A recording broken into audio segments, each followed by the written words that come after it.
Hello and welcome to the Being Human podcast. I'm your host, Dr. Greg Bottaro, and I am going to share with you a little bit of, I guess, some reflections of my personal prayer life this week because, well, this is the week before the Sacred Heart of Jesus, the Feast of the Sacred Heart. And there's a lot here that I think our world is deeply in need of. And if we come through a psychological lens and we start to understand the Holy Family, and the development of the heart of Jesus and what that means, I think it's going to shed some light on a lot of things for us that we are really deeply in need of.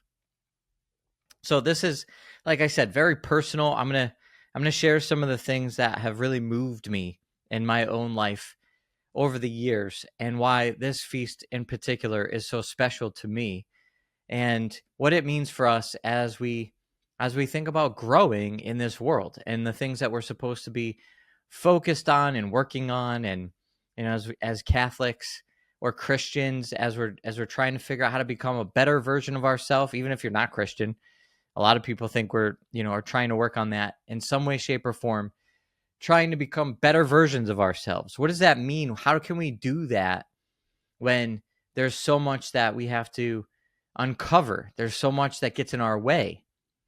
And so there's some incredible help that comes from the revelation of Christ. And there's a lot that comes through the way in which, the manner in which God entered into this world. And when he entered into this world, his incarnation, when he took on flesh, it was meant to be educational. We learn who we are from him. That's what the church teaches, that Christ reveals man to himself and makes his divine calling clear. It teaches us who we are and how to be. It gives us that blueprint of how to be human. And that's why it's, central to this podcast, the Being Human podcast. Well, Jesus teaches us how to be human. And so if we can take a moment to pause and reflect on this, especially this incredible feast day of the Sacred Heart, then I think there's a lot for us to learn. I spent the last 10 years learning how to help people using the best techniques available in psychology integrated with the Catholic faith. Now we've figured out that there's a better way to help people than just slapping a Catholic label on the same secular model of therapy you find anywhere else. The real question is, how will we make this shift to a new model of truly Catholic accompaniment, keeping the psychological sciences in mind while opening up to a more human and more effective approach? This podcast is here to give you the answer. Join me and follow along as I take you behind the scenes of what this new model looks like, using recorded audio from sessions working with my team, with colleagues, and even directly with clients. My name is Dr. Greg Bottaro, and I want to welcome you to the Being Human podcast.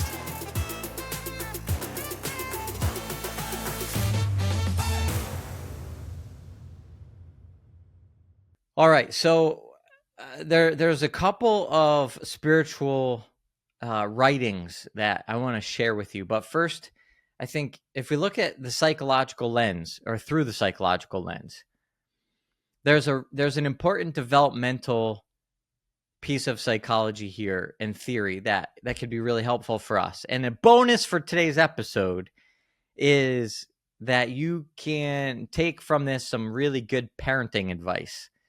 So that's the bonus. You're getting parenting expertise, parenting advice here from the field of psychology and ways in which it also integrates with our faith. So there was a psychologist by the name of Heinz Kohut. And Kohut has a theory, or, part of his theory anyway, that there were three really important milestones or phases of childhood development. And these are three really simple building blocks or steps to understand how to make a healthy child. Now, I always hesitate when I'm going to give this kind of content because inevitably it makes people feel uncomfortable. Either you're not doing this good enough, well enough, you're not providing this for your kids, or you've You can see where not providing these things maybe has caused some negative consequences, or you realize that you didn't receive this yourself, and maybe there's negative consequences to that. And so it's all in the boat. We're all in this boat together, and in this boat is this reality of all these different kinds of experiences. So I always start with a caveat that I say these are realities of every human family, that we are all imperfect.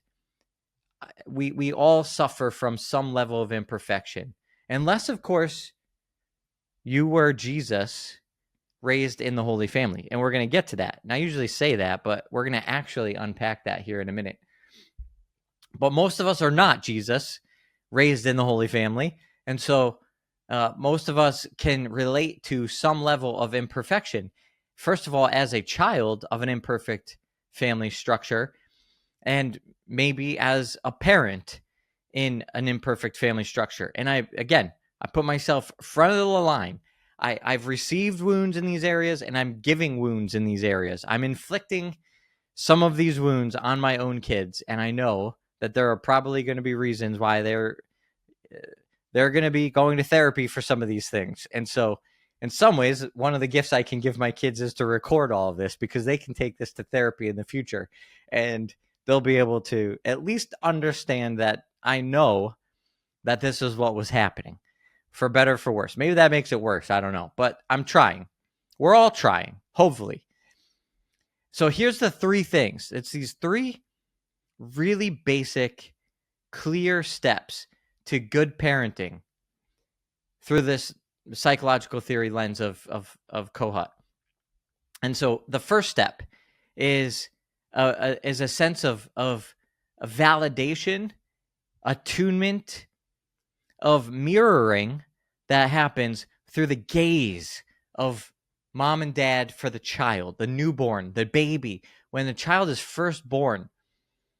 And psychologically and neurologically and spiritually, there is this need of receptivity. It's like little babies are like these sponges that are dry, and they just want to soak up everything that their parents are giving them. And they're waiting for, they're longing for attention.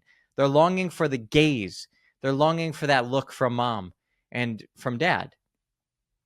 So that's the first step. Technically, I think it's called mirroring, but we can also talk about it as attunement.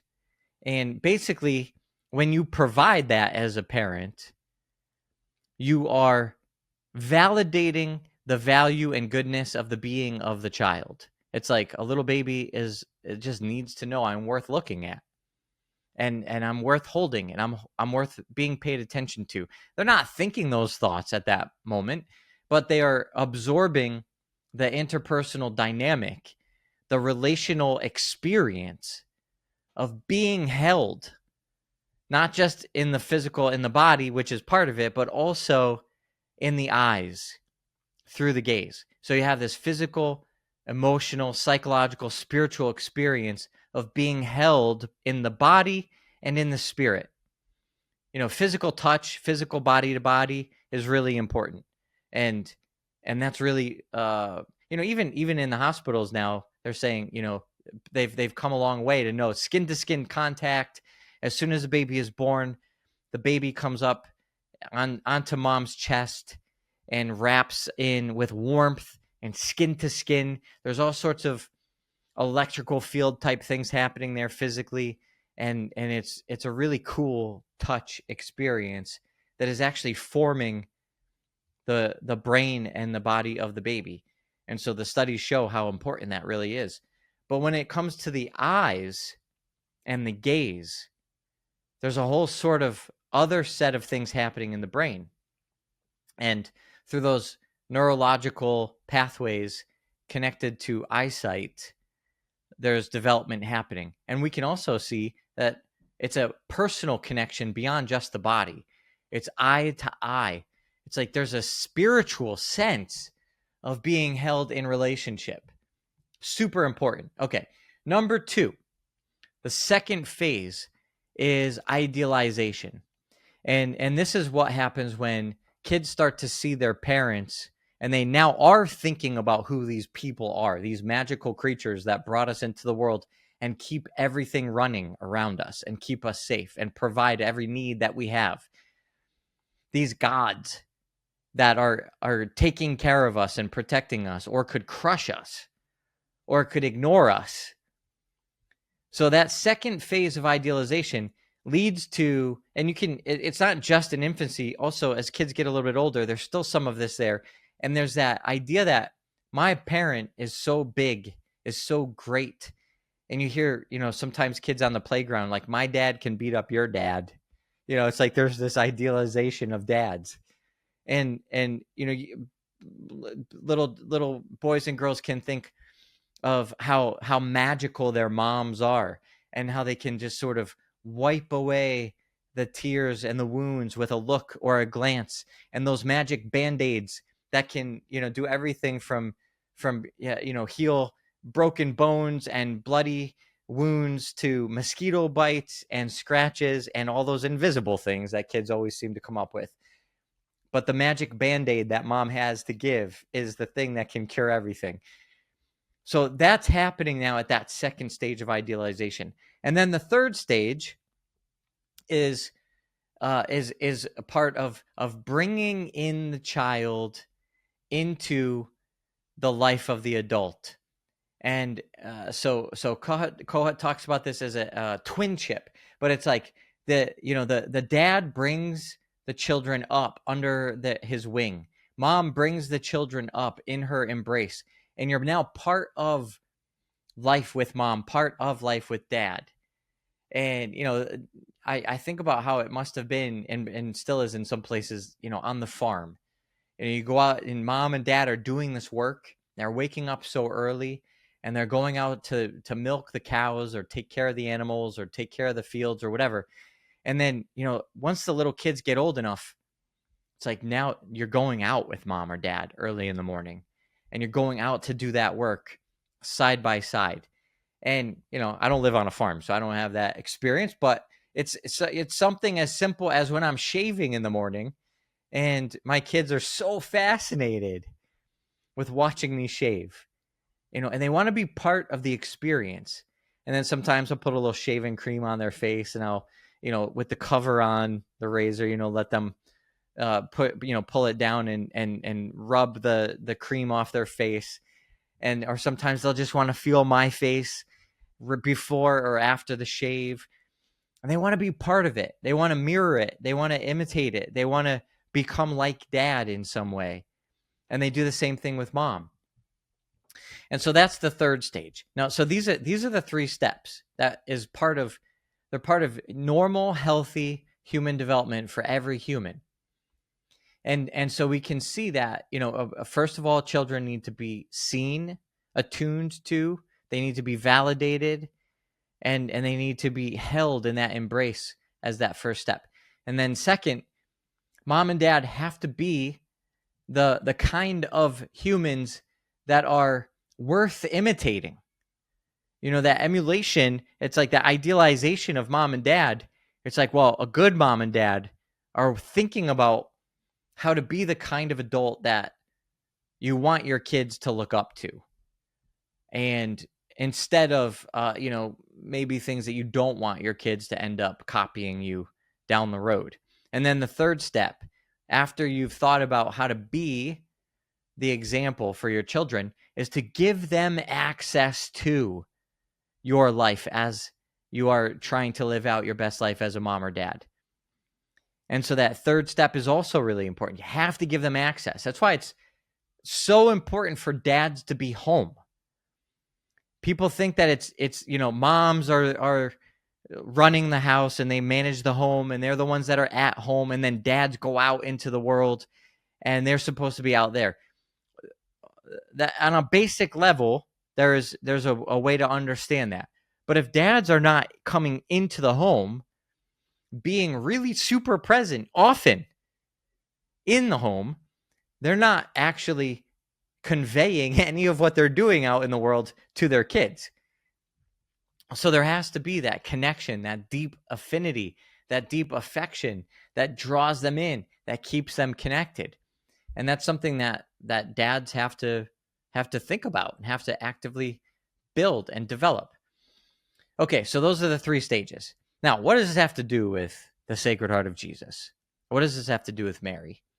Well, first of all, Sacred Heart of Jesus is a series of apparitions to Saint Margaret Mary Alacoque, and she had a confessor, and it was written about in a book that is my version here. I'm going to be reading directly from the sort of source material for the devotion to the Sacred Heart, and this is from Father John Croisset. And so this is a book called The Devotion to the Sacred Heart of Jesus, and there's a lot of practical things in this book, but especially towards in the back, there are sort of prayers and practices and reflections for different parts of the year and for different times, like First Fridays, or in this case, this is leading up to the actual feast of the Sacred Heart. So I'm going to read here from the first point of the meditations for the feast of the Sacred Heart. Consider that the Sacred Heart of Jesus Christ was no sooner formed in the womb of the Blessed Virgin than it was inflamed with an immense love for all men. But as it is the property of love to wish to be always with the beloved, a life of 33 years appeared to him too short to satisfy the ardent desire which he had to be always with us. In order to satisfy this greatest of all his desires, he must perform the greatest of all his miracles. The Sacred Heart could not place any limits on the excess of its love. Be not afflicted, my apostles, said our loving Savior, if I am obliged to leave you to ascend into heaven. My heart desires more ardently to be with you than you desire to be with me. And as long as there will be men on this earth, I will be with them all days, even to the consummation of the world. All the motives which had induced the Son of God to clothe himself with our human nature had ceased. The work of the redemption had been accomplished. It was the ardent desire of being always with us which induced him to perform this continual miracle, this abridgment of all miracles, by which his immense love put him in a state of being no longer able to be separated from us. Jesus has ascended to his Father. Why does he return every day to this earth invisibly, if it is not because he cannot separate himself from men and because his delights are to be with them? Could we have ever imagined that Jesus Christ would love us to this excess? It is from the highest pinnacle of his glory that he thinks of coming to lodge in our hearts, as if something were wanting to his happiness so long as he remained away from us. This desire must be very violent when it can continue to exist in heaven, where all desires are satisfied. Jesus Christ must indeed love men passionately, since without being held back by the immense glory which he enjoys since his ascension, he puts himself daily in a humble and obscure state on our altars in order to satisfy the excess of this tender love, thus fulfilling what was spoken by the prophet, "My delights are to be with the children of men," from Proverbs 8:31. I think about the love of the human heart, which started in the womb of Our Lady. It was formed in the womb of Our Lady. And I especially love this line: this desire must be very violent when it can continue to exist in heaven where all desires are satisfied. I mean, how does that sentence even make sense? He continues to have desire in the place where all desires are satisfied. And then out of that place, he has set this up, this whole thing, this structure, to be with us always, not only through the Holy Spirit and the Paraclete that he sends to be our companion and be with us and in us and work through us, but also in the Eucharist, and that humble transformation of substance that looks, tastes, feels, smells like bread and is trampled over and so violently desecrated. And then the reflections for the feast go on to talk about that. He subjects himself to desecration. He made himself little and so humble in the bread. And it's not as if that's not enough. It's like he's God and he's making himself into food for humans that he created. But also knowing that this is going to be subjecting himself to evil, to the desecration of demons and people who are being thwarted and disoriented and pulled away by demons. And so even people actively, negatively, violently, in evil way, going after him, and he longs for us. He loves us so much that his pining for us out of his divine love through his human heart has come up with this absurdity. It's like the madness of divine love poured out through this human heart. But this is the beauty of the Sacred Heart. It is the integration of this perfect unity of God and his divinity and his humanity.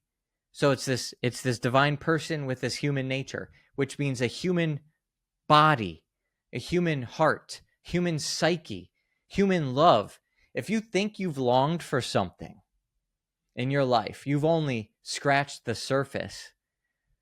You've only tasted the most tiny morsel of what longing could feel like in a human heart.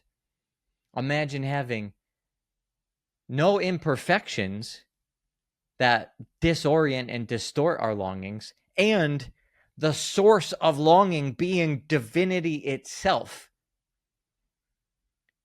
But divinity itself poured out through and experienced in a human experience with a human heart. It's mind-blowing. It's a mystery. I mean, it actually literally is not something that can be contained in our minds. But we can plumb the depths of this mystery deeper and deeper. Now, I want to actually share with you another spiritual writing that is another spiritual writer who I really love, and it's Archbishop Luis Martinez, and he's a blessed. He was an archbishop in Mexico City, and he's got some really beautiful writings. I think I was just talking about him recently. He has a book called The Sanctifier. I was writing about it, his work in The Sanctifier before Pentecost. And he's got another book called Only Jesus. And I'm just going to give you a little taste, but he is so good at integration. And he understands the human psyche so well. And he can apply these very deeply spiritual realities through this lens of the human psyche. And he opens up this book talking about Our Lady. He's talking the book called Only Jesus. He's actually talking about Mary. And he opens up almost in the same place that this particular meditation does from Croisset here, or from Margaret Mary Alacoque. So this is chapter 1. This is the beginning of the book, and it's called Love's Vision. And I want you to hold in mind, thinking about attunement, Kohut's theory. How does this heart get formed? How does Jesus's humanity get formed? Where does this whole thing start?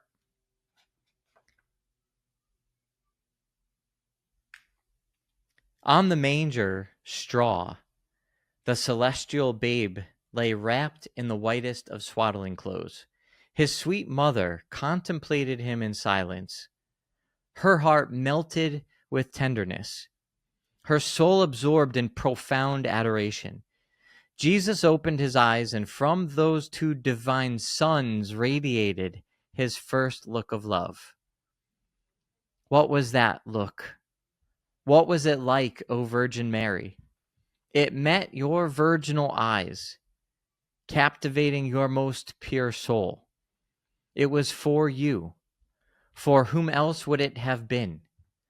Where would the divine light be reflected but in the immaculate mirror of your purity? And you keep it there in the depths of your soul, like an inextinguishable light in the blue of your sky. May our glorified eyes see the splendor of that gaze when we behold your countenance on the day of never-ending intimacies. But the impatience of our love dares, in our exile, to dream of the mystery of that divine look. Our soul shines forth from our eyes. A look is an emanation of the divine within our being. Therefore, it is the look that best expresses our inner self.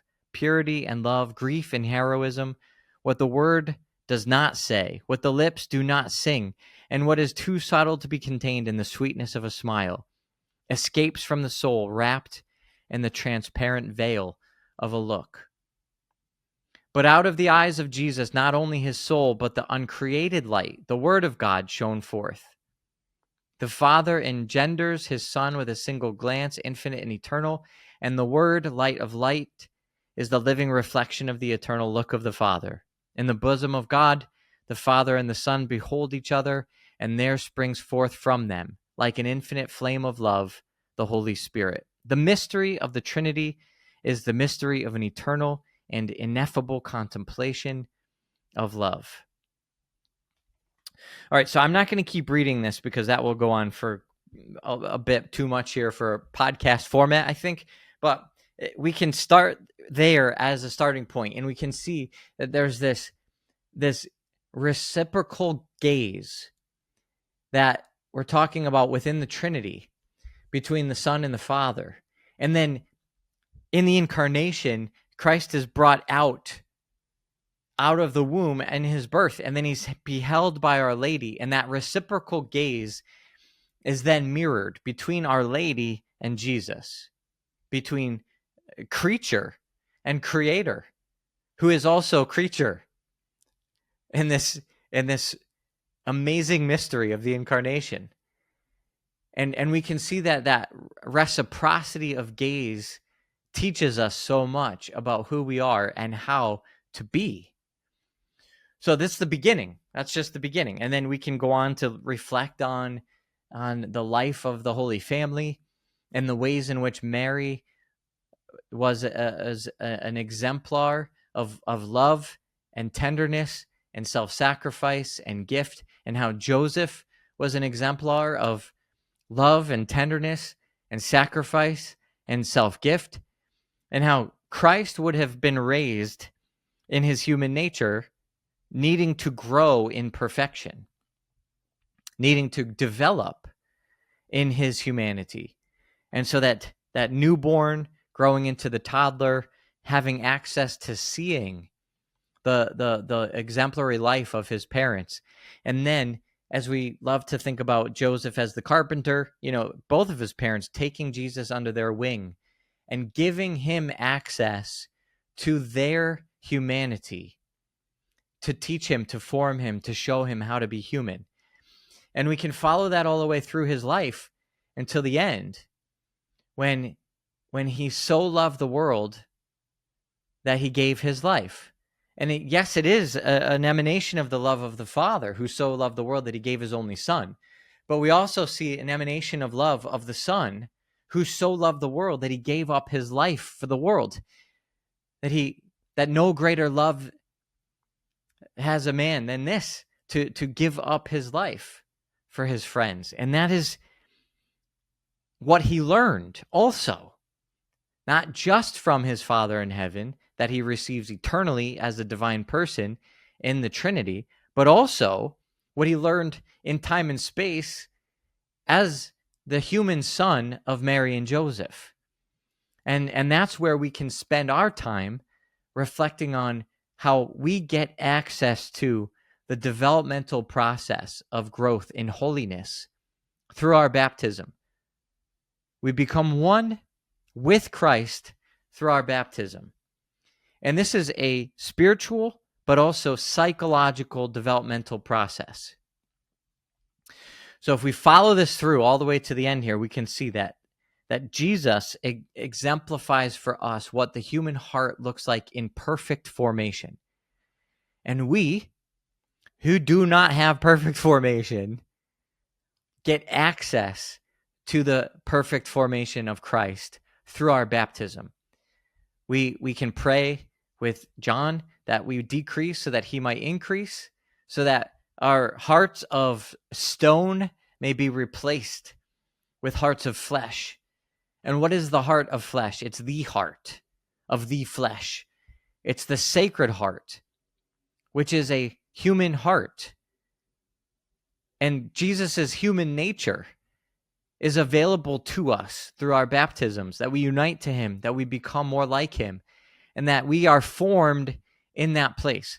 Now, this is also why it's so important to have devotion to Our Lady and devotion to Joseph. Because if we want our hearts to be replaced with the perfection of the heart of Christ, that means that we are opening ourselves up to being mothered by the perfection of Our Lady and fathered by the perfection of Joseph. And I'm saying that very intentionally because often we think Mary is the mom and God the Father is the dad. And of course, on some level, that is true. But also, the fact of the matter is that the human nature of Jesus was fathered. The incarnation did not happen in a single parent family. Mary was not a single mom raising Jesus. Mary, at least for some time, we don't know how long, was married to Joseph, raising Jesus in the Holy Family. And Jesus learned how to become a man by being with his dad, being loved by his dad. The human part of Jesus was formed by a human dad. And that love of Joseph, that formation of Joseph, that gaze of Joseph, that exemplary modeling of manhood to be idealized by Jesus in Joseph, and then the access that Joseph gave to Jesus by bringing him into his life as the father of Jesus in the Holy Family is what formed the human nature of Jesus into the man that he became, who loved so perfectly to die and give his life for the world. And so if we are going to enter in, if we want to become holy, if we want to become saints, if we want to become the best human versions of ourselves that we can, we have to go through the baptism, through the life of Christ. We have to go in through that sacrament into the union with Christ, and that's in union with Christ that we receive all that he has, that we can have all that he had. And there's a very specific moment on the cross when Jesus gave Mary as a mom to his beloved disciple. And if Joseph was still alive, he would have been giving Joseph to his beloved disciple as a dad, and also the beloved disciple to Joseph as his son. And we are all the beloved disciple, and we are all taken into the home of Mary, which is also the home of Joseph. And we are all formed by the perfect motherhood and perfect fatherhood of Joseph, the perfect motherhood of Mary. And then in those dimensions of our heart that need to be formed by the masculine genius, by the feminine genius, by the fullness of our humanity, are reformed in the heart of Christ in that way. So this is why the Sacred Heart is so important. This is why this feast is so beautiful, because not only is it a reminder and an effort that God is making, and he continued to make for centuries, to try to show us over and over again how much he loves us and what that means, pouring himself out to us continually through the ages, through apparitions, through saints, through writings, through all sorts of miracles that keep happening to teach us how much he loves us. Not only is the Sacred Heart a manifestation of that love for us, but it's also our path. It's also the way to go back to him, that we can get to him. We go through the Sacred Heart, that we become one with and union with the Sacred Heart. That is actually what transforms us. The Sacred Heart is seen with fire. It's on fire, the holy fire of the Holy Spirit. It's this furnace of transformation. St. John of the Cross talked about the flame of love. that engulfs us as if if we're the log on the fire transforms us, it engulfs us, it turns us into it. And that is the love of God, the love of Christ through the Sacred Heart, that it inspires, it attracts us to it because of how much it loves us, just the way that gaze of mom and dad and inspire us by attracting us to it, by showing us how good we are, that we are worth looking at, we are worth loving. And then it is the example that we can be drawn to. We can see what perfect love looks like. And then we have access to it, that God gave us himself, the access that he gives us to him, even in eating him and drinking him, consuming him, bringing him into our body, gives us access to him in this perfect developmental process. And that's how we become more like him. So I'm praying for you on this Feast of the Sacred Heart, in this month of June, and every month, and every week, and every feast, in every way, shape, and form, that you can become who God called you to become through your baptism, through this spiritual life, with a full entering in with all of your humanity, psychology, emotions, affections, and all. Please pray for me in the same way. God bless you.